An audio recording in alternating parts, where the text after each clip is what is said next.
Hi, this is once again Father Mario Sobrejuanite coming to you from Ariccia, Rome. Many say that to our world today has been unleashed a storm so ferocious, so violent, it leaves many of us feeling that the boats we are in are sinking. Can we still find calm in the midst of this storm? Can we still have peace in the midst of this intense adversity? The ex-seminarians of the Society of St. Paul have asked me to give them a talk. I'd like to share that talk with you. If at the end of this talk you feel like you have been blessed, can we ask you please a favor? Subscribe and share this talk with others. We would continue what we can do to make people strong, courageous, able to do the things they should do despite of everything that has been happening to us.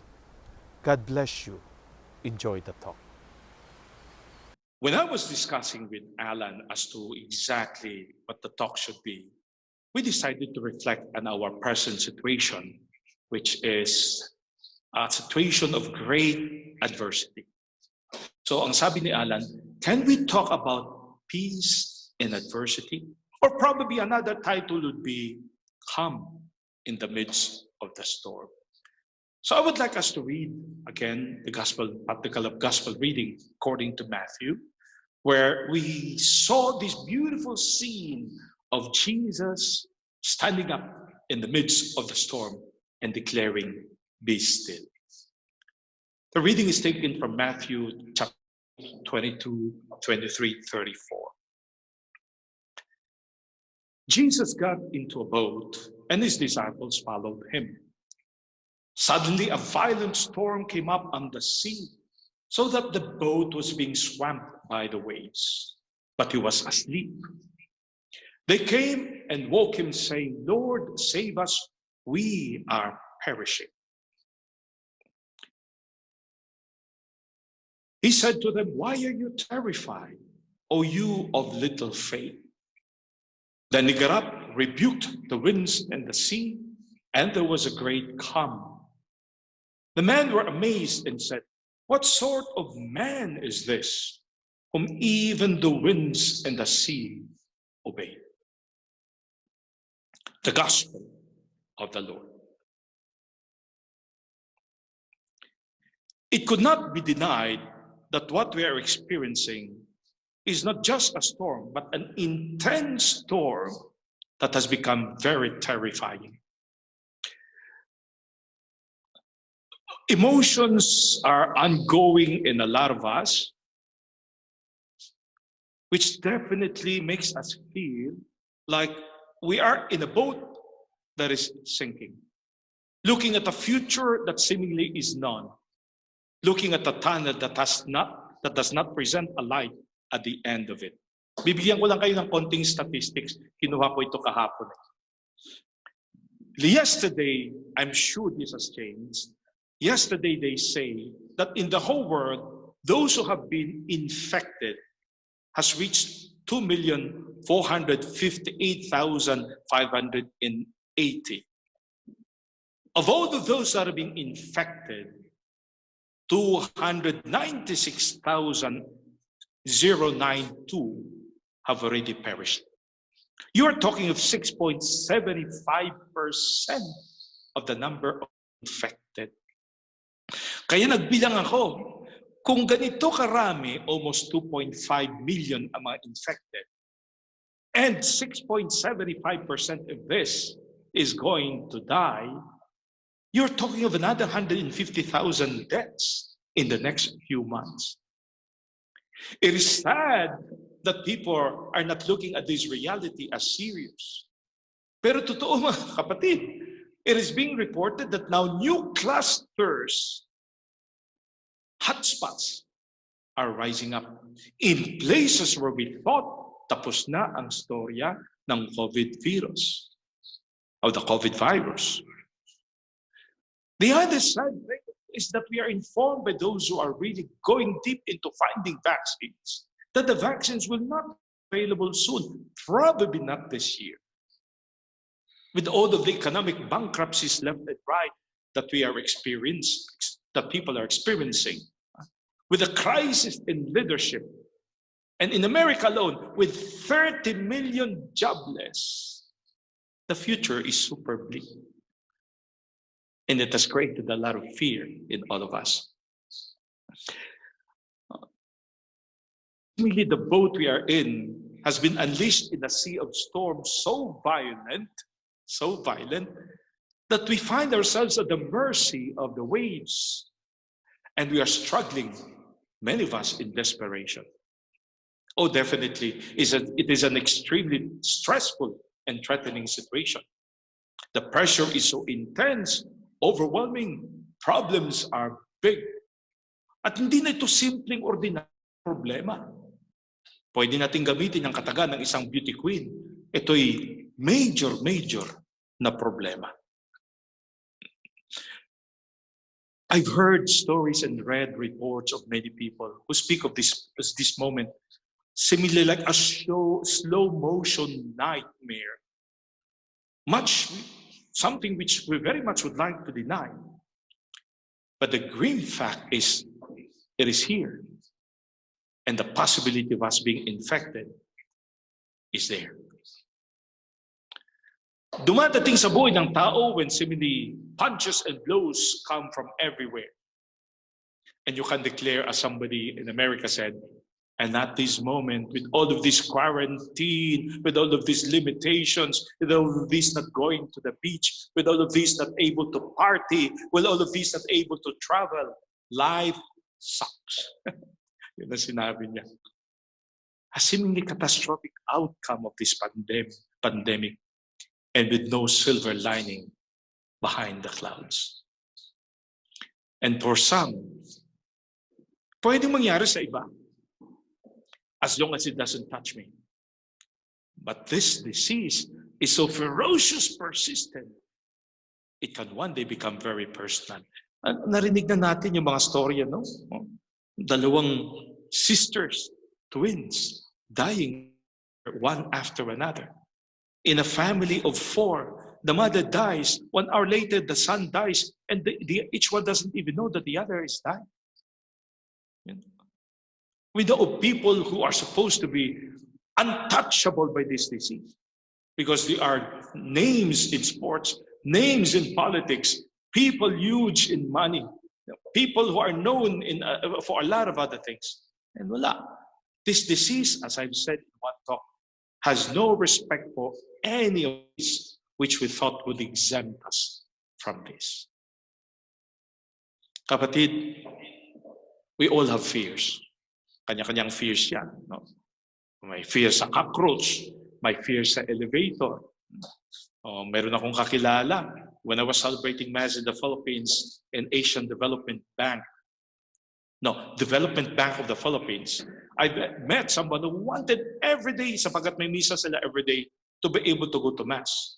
Pero twice in the elevator, she got locked in.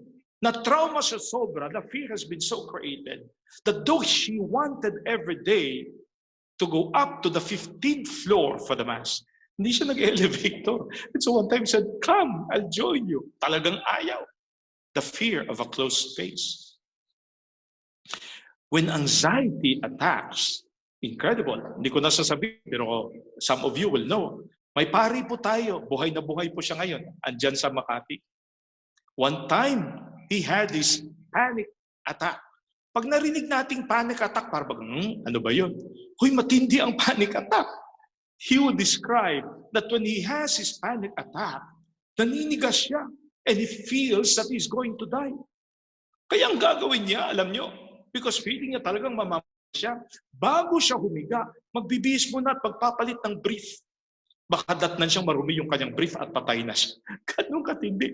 It sounds so crazy, but that's exactly how it is. When one of our priests nawala sa buhay din pa ito, kilalang kilala nyo, had his heart attack. You know, it was, I'm not sure if it was a heart attack or a stroke. But what happened was, sila nagpunta noon, the whole family wanted to swim. And kung sa listahan ng mga candidates sa heart attack, ay dapat ilista siya. Wala siya sa lista. Slim, hindi nagninigarilyo, hindi umiinom, sleeps quite well, very calm life, and a long-distance swimmer. Can you imagine, tinamaan? When he had his attack, and he was with the doctor, pinabubuhat sa kanya, I think it was a stroke. You know, just pick up a piece of pencil. Hindi niya ma-pick up. His fear was so intense for the next 1.5 years. Hindi siya pwedeng matulog mag-isa. And so we had to permit the sister to come and join him in the seminary so that may kasama siyang matulog. Intense fear. When the fear becomes paralyzing, what do you do? Kaya I'd like to give a few tips of how to be calm in the midst of a storm. When worries come in and become intense, when the fear becomes paralyzing, what are the things we have to come to understand? So gusto kong ibigay sa inyo, and I love this phrase, no?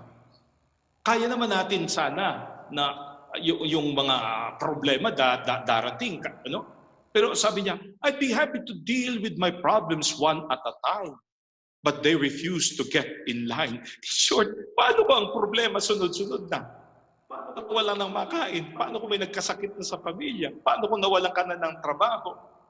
Paano kung parang ang future mo ngayon medyo hahaba pa itong ECQ na ito? What do you do? What do you do? Okay, just a few tips which will probably help us to be calmer in the midst of the storm. And the first is this. 5 realizations from our reality. Una, tanggapin mo kung anong reality. Kasi hindi mo pwedeng i-deny yan. Hindi mo pwedeng tawagin katulad ng isang presidente in the South American country na itong coronavirus is just a small influenza. Nagkakamatay-matayan na left and right, small influenza ka pa. You know, accept it. It's something that is threatening. It's something that is to be feared. It's something that is ferocious. Somebody used that word. But it's okay to be scared. There is no guilt in fear. It is natural to be worried. It is an instinctive reaction to something of which you're not in control. Okay lang ang matakot. Ang problema ito, yung makatakot kang sobrang-sobra, na nanigas ka na lang at wala ka nang ginagawa. Yung sobra kang worried, na feeling mo, there is nothing you can do about your situation. Sabi nga nila, ang worry daw demands so much from us. It's para siyang umba-umba, a swivel chair. Move ka ng move, but it gets you nowhere. And so I will give you a series of phrases that will probably help you, you know. And the first phrase is this. Worry does not empty tomorrow of its sorrow, but empties today of its strength. Hindi ko sinasabing hindi ka mag-worry. Ang sinasabi ko, anxious worrying. Worry na parang hindi mo naman dapat masyadong pag-usapan katulad na nagsasabi, naka, talaga ako hanggang ngayon, worried pa ako dun sa nangyari nung panahon ng hapon. Kapatid, ang tagal na noon, that is too long in the past. Ako worried ako kung ano mangyayari sa aking mga anak in the next 30 years. Kapatid, ang layo pa noon. That's why the present is called a present because it is a gift. And in this present, there is probably something that you can do. Worry does not empty tomorrow of its sorrow. It empties today of its strength. And there is another beautiful phrase that I would like to share with you. What worries you masters you. Know that at any given moment, you have the power to say, this is not how the story is going to end. Naka-decision mo. There probably be something you have not taken a look, something that you can take a good look when you are calmer and are able to look and judge the situation well. And you can declare, ganito man ang storya, this is not the ending of the story that has begun. Another beautiful phrase that I would like to tell you. No? The worrying person is a person who is unable to look at reality well. Alam niyo ba kung bakit? Because ang sabi nila, 60% of what we are worried about will actually not happen. Kaya bago mo i-anticipate, gawa mo ng paraan ang pwede mong gawang ng paraan. The second realization we have from our present reality, and I would like June to go to the next one. And it says, every crisis is a call to change. The more painful, intense the pain, the greater our opportunity for greatness. Every crisis does not necessarily mean opportunity, but every crisis is a call to change, and in there it can be for good or for bad. Nasa iyo kung ito'y gagamitin mo for something that will become beautiful in your future. Kaya the next phrases that I would share are beautiful phrases. Sabi ng isa, look for something positive in every day, even if some days you have to look a bit harder. Sa ngayon, kapatid, sa totoo lang, ang situation ng iba, it definitely are not as good as what you are going through. Kasi naisip ko lang, paano kung ang trabaho mo'y barker sa paradahan ng mga jeep? Paano kung ang trabaho mo'y masahista? Paano kung trabaho mo'y nag-iikot ka lamang ng mga ibibenta? All of these have lost their jobs and probably the only source of income for the family. Kaya kung tayo'y mayroon pang madudukot kahit paano, kahit pahirapan, we still have much to be grateful to the Lord. But as we face situations like this, the Lord is trying to tell us, ano magagawa mo? Ngayon tinanggal kita sa iyong comfort zones and I'm pushing you to go out of it. What can you do about your situation? So let me go to the next phrase, which I believe will be okay. It's okay to be scared, for being scared means you're about to do something really, really brave. Ano yun? Na hindi mo pa na-try na gawin. Ano yung opportunity na hindi mo pa napapasukan o have grabbed and made use of? Ibig sabihin nun, lawakan ng paningin. No? Huwag uulit-ulitin ang parehong ginagawa. Because Einstein has something to say about that. So what the Lord is telling us now, I have given you this so that you can be the better person that you are. It is not a question of what we are as we enter into this crisis. Sa ngayon, ang mahalaga, what we will be as we get out of this crisis. Another beautiful phrase, you may want to take a look. Ang sabi ni Ram Emanuel, you never let a serious crisis go to waste. And what I mean by that, it's an opportunity to do things you think you could not do before. Tama. Katulad nito, dahil sa crisis na ito, I've never wanted to go into YouTube. It was completely behind me. Pero dahil sa insistence ng mga kaibigan, Father, wala kaming retreat na ngayon sa SM Mega Mall this year. Father, wala na rin kaming misa sapagat wala na yung mga malls. Father, baka pwede ka bang mag-misa? You know, at least, Father, 1 hour talk lang about the present crisis. Sunod-sunod yung mga tawag na parabagang inaayos ni Lord, mga tawag na yan. Sabi ko, nananahimik na ako rito. To be into that is not something that I can go into now. And then June also calls up and says, Father, we will help you in everything. We'll prepare the YouTube channel for you. We'll prepare all the contacts. We will do the materials. We will edit it. O di pinasok ko. Something I've never thought I could go into. Alam ko may television mass before. Alam kong tinitape, malabas. Pero yung personal na gagawin ko, bakit? Nag-iisa ako rito. Sino sa mga Italiano pwede kong i-request na tulungan ako? Eh di hindi. Eh sa ngayon, ako nagse-set up. So if you're looking at the different angles of this, is because it took me a day to set this up with just 2 telephones. Ang ginagamit ko ngayon bilang microphone is just the microphone of the telephone with its earphone. I have in front of me, I'll be honest with you, 4 gadgets. Dalawang laptop, dalawang cellphone na gumagana at umaandar, taping all of these. May ilaw ako nilalagay because on this side, medyo hindi maganda ang ilaw. I have to look for a place where there is internet. I have to look for a place where the sunlight or the day's natural light is in. Yung ganun ba yung setting up? But now, nagawa ko. So I said, something I've never done before, but I could pala do. Pahirapan, syempre, birth pangs kasama. But now, thanks be to God, you know. At the end, si June will announce our YouTube channel. We have had several talks. We are into this now for 1 month. And we are glad with the responses. Something I've never tried, but which the occasion, the crisis, has made me to go into. The next phrase is also a beautiful phrase.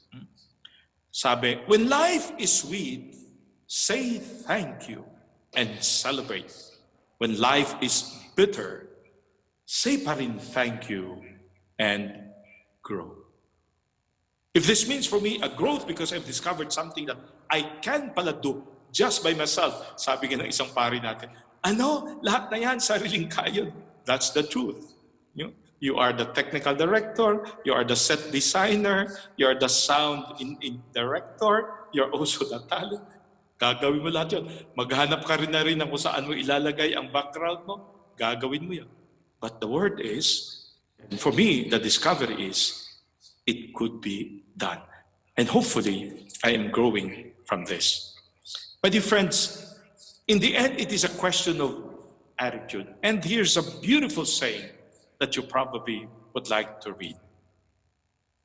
Ships don't sink because of the water around them. Ships sink because of the water that gets in them. And so what you have to do is don't let what's happening around you, the water outside of you, get inside you and into your ship, which will in the end weigh you down. Marunong kang magsara.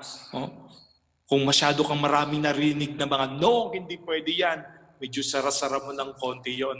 Stay with people who are positive, who take a look at the world and say things can be done. Talk to people who are saying possibilities are here, opportunities are present.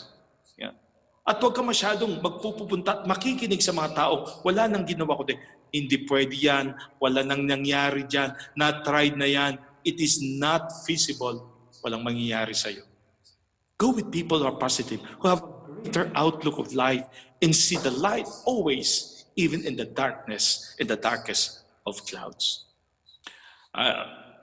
Sometimes we would not like pain. But I remember this many, many years ago. For us who still remember Mr. Rodriguez sa ating biology class. I remember one time doon sa atin sa Makati, sa ating seminary, we used to have an adelpha tree behind the place of the sisters, doon malapit sa kitchen. And I remember many times that when we go there, we will find the leaves almost consumed by these very huge green caterpillars. I was watching those for a while until one day we went back and found na hindi na green caterpillars, mayroong mga cocoons na. And some of the cocoons had been empty, but there was one cocoon with a struggling caterpillar trying to come out.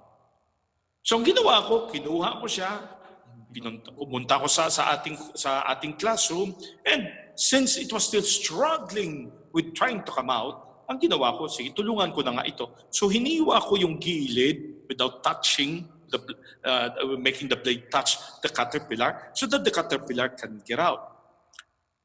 Nakalabas na yung caterpillar and it wasn't anymore a caterpillar but a butterfly.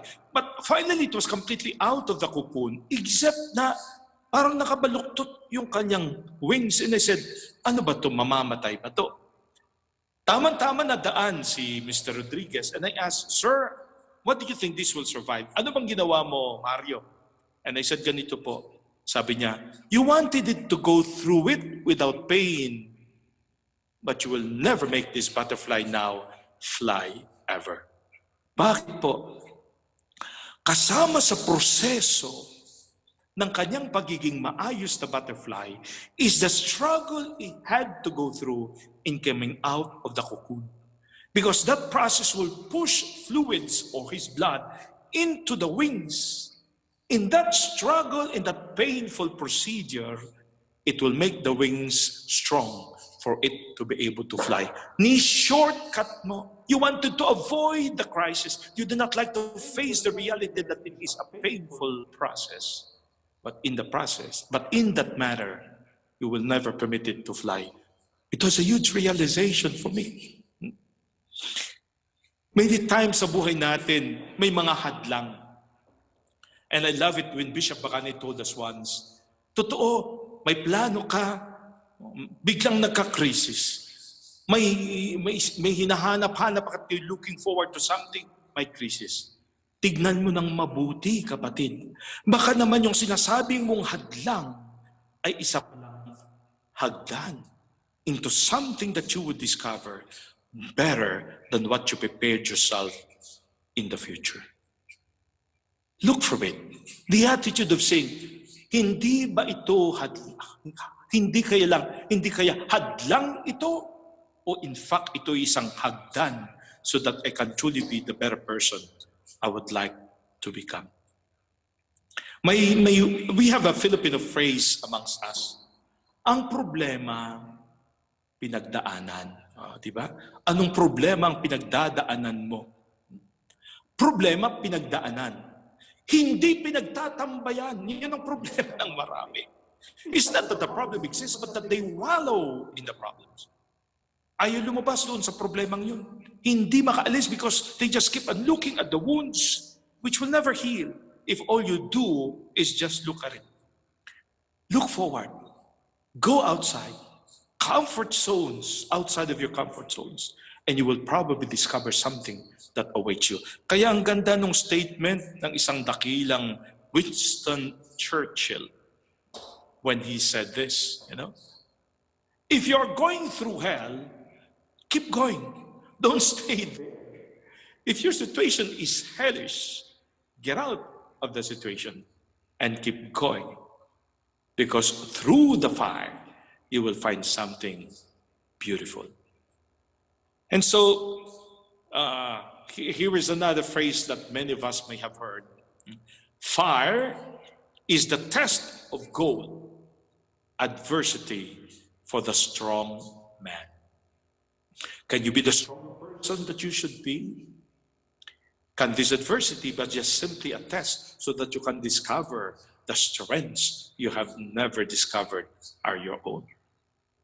Kapatid, attitude. Adversity is mandatory. You want to be a strong person? You have to go through this. Misery is optional. And I hope you have not chosen this particular option. I'd like to go to the next phrase from Albert Einstein. Kanyang encouragement. Sabi niya, insanity is doing the same thing over and over again and expecting different results. Kung yun pa rin ang sistema mo, kung ganun pa rin ang estilo mo, I don't expect anything to happen differently. Miracles will not happen for those who do not seek for new means and new style. Sometimes nga dito, you get face to face with that kind of an attitude. May pinapalitan kami rito na bagong arrangement. So sabi namin, ita-transfer namin itong lugar natin, tatanggalin namin sa lugar na to, ilalagay namin sa isang lugar. Alam mo, sagot ng isa, huwag nyo tatanggalin yan. Nilagay pa yan dyan ng ating founder. We're talking of a cabinet. Come on, please. Let's try something new.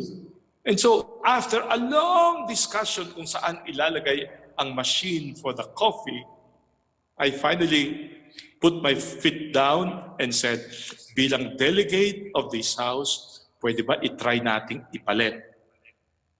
Lagay lang natin muna sa isang lugar. Pag hindi, ibalik na natin. Kasi kung hindi matapos-tapos itong diskusyon na to. Sa awa ng Diyos, hanggang ngayon walang reklamo doon sa bago. Ibig sabihin, had we never tried it, we would have never seen a different result. And now everybody's happy where the machines are. Third realization from our present reality. Totoo, there are some things that we have to fear. But there are things we just cannot do anything about. Tanggapin mo yun. May mga bagay which are beyond our control. Bagay that we cannot change.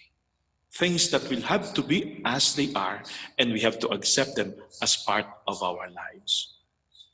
Ang problema lang is, many of us are afraid of not being in control. And I'll tell you exactly what I mean. Friends of mine invited me to go to the US as part of their vacation. We'll spend for you, Father, so please come and join the family. Marami kami. And so we decided to take Cathay Pacific, and Cathay Pacific crosses the Pacific precisely to go to the US. It was a beautiful night. We just finished our dinner. So I was enjoying my coffee. Ang hindi sinabi sa amin nitong flight na to, that we will actively be going through a storm. It probably was a storm which they knew hindi ibabagsak ang eroplano, but just the same, it was a storm. Maniwala ka bang habang nagko-coffee ako, yung biglang bagsak ng eroplano, unexpected, unforeseen, and there it was. Woo! Ang problema ko matindi yung aking motion sickness. So my coffee went up, and then the next thing we do, there was an announcement that was saying, please go back to your seats. Please put on your belts. So talagang tinanggal nilang lahat ng mga pwedeng matanggal. And then we had to go for the next 30 minutes to an incredible sense of non-control. Talagang grabe ang yugyug ng eroplano. With my motion sickness, ang hawak ko doon sa aking chair ay gano'n na.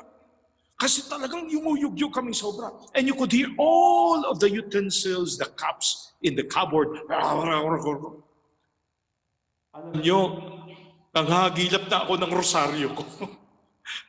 It was an intense, incredible moment. You knew we were not in control. There was nothing you can do. And there was the probability that you could die. For the next 30 minutes, there was an eerie silence. Because may tumayo, ang sigaw ng stewardess, we must insist, please stay in your seats. For the next 30 minutes, almost 40, there was silence. And then finally, it was announced, seatbelts can be removed. Habang ako'y papunta sa CR, dumaan ako sa dalawang stewardess. And you know what they said? That definitely was a scary one. It was the strongest we ever experienced. Kapatid, stewardess to, ibig sabihin, lipad ng lipad ito. If for them it was scary, could you imagine for somebody who has a difficulty with motion sickness and with a plane seemingly not knowing and going left and right? It was intense horror. Nang kami nandun na sa CR at lahat tumayo na para mag-CR, ang haba ng pila, there was somebody at my back who tapped my back. So tumingin ako, isang Amerikano. And you know what he said? He just had to share this. That was praying time. So para sa kanya pala, nagdasal din siya. There will be moments in our lives when seemingly things are not going to be in our control. And there are things that we just have to accept for what they are. And so the next praise, will be a beautiful suggestion for all of us. Prayer is not always asking God to change our situation, but to change our attitude towards our situation. Kung galit ka ngayon sapagat hindi mo nakukuha yung iyong nagugustuhan, baka naman ang prayer mo is precisely that. Lord, that I may change my attitude towards my situation. Kung ang problema mo'y mother-in-law mo o father-in-law mo, abay wala ka na magagawa. Nang mapangasawa mo yung asawa mo, kasama yun sa dapat mong tinanggap. mother-in-law, father-in-law. Kung pumasok ka sa isang lugar where you know the boss is that, pag pumasok ka, tanggap mo na rin na ganun ang sitwasyon. There are some things you cannot do about, and you just don't to accept that it is your attitude towards the situation that in the end must change. Here is another one, another beautiful phrase from Timber Hawkeye. Sabi niya, if you can calm the storm, stop trying. What you can do is calm yourself. Why? Because the storm will not be forever.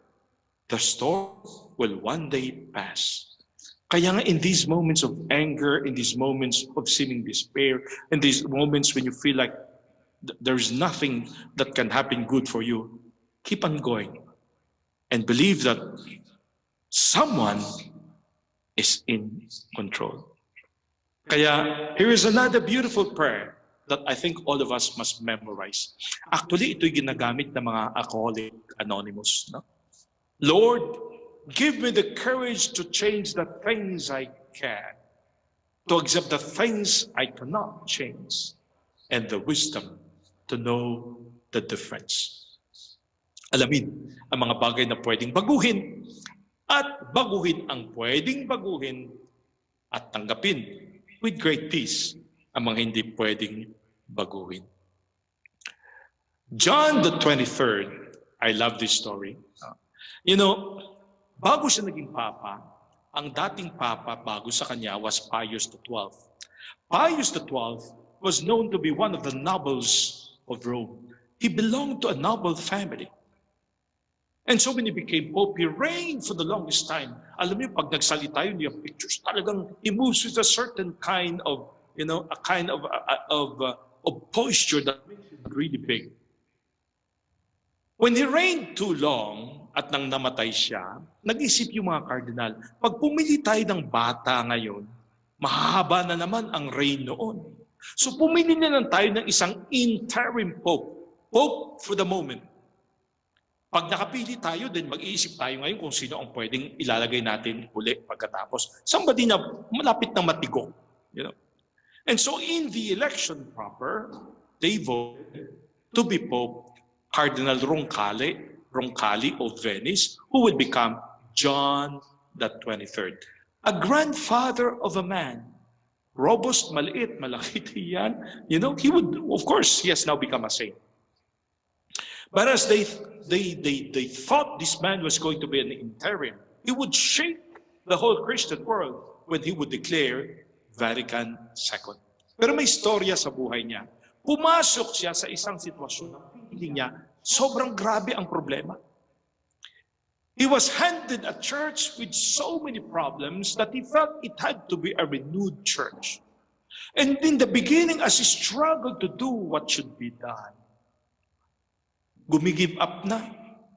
Sabi niya, the problems are just too many things are just to be definitely updated. Natutopak na ako. And he could not sleep for days and unable to eat well. He was so disturbed and stressed. He felt the pressure was so intense. And then one night, hindi pa rin siya makatulog, he decided to go to the chapel to pray. When he was praying, it dawned on him something. And sabi niya, sandali.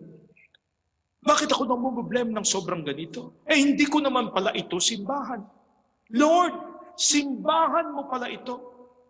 Kaya Lord, ikaw ang mumblema sa simbahan mo, ako matutulog ako. It's a beautiful attitude to say, Lord, hindi ko na po problemahin ito ha. Problema mo na ito. Kaya sometimes nakakatuwa, somebody was joking about this. Papasok tayo sa simbahan, you know, kukurus tayo, isasawsaw natin doon sa holy water. Bawal na ngayon yan sa quarantine days. Pero noon, tapos kukurus tayo, Lord, lahat ng problema, iiwan ko na sa labas ng simbahan. Pasok tayo. Paglabas, sawsaw uli para mag-sign of the cross, Lord, lahat ng problema, binabawi ko na. Walang nangyayari sa iyo. Pag ganyan. There will be moments when you know there is nothing you can do, and all you need to do is to say, Lord, take care of the problem and solve it from me. you can always decide how the outcome would be. And I would like to share with you itong pinadala sa amin ng isa sa mga nag-comment sa isang misang ating ginawa. When I told the story of Lance Raimundo and the crisis that he went through, Serena Murakoshi decided to send her own story. And it's a beautiful story. Ang sabi niya, I can relate to Lance, he was referring to Lance Raimundo, and the incident, the accident that he went through. I was once a victim of a stray bullet when I was 2 months pregnant on my last child. I accepted what had happened to me and trust God that He will take care of everything. Forgave those who had done that, and I knew them. It was not intentional, and I don't want to put them in jail because they have a family to feed. It's a long story and the difficulties I had during 2 operations. Praise and thanks God, the child in my womb is now 34 years old with a pretty 16-year-old daughter. Continue loving and trusting God, Lance, and He will never leave us abandoned for God. And Father Mario, God bless you. It's an incredible way of ending a story with a beautiful, happy ending. She could have prolonged her pain. And she could have caused pain also on others. But he said, the pain on me is bad enough. But it will continue, it will not continue with others. It's a question of attitude. Yung ginawa nila is beyond my control. But what I will do now is within my control. Knowing that this is within my control, ito gagawin ko ng paraan. Yung ginawa at nangyari, wala na akong control doon. Let it be. And in the end, the ending is a beautiful one.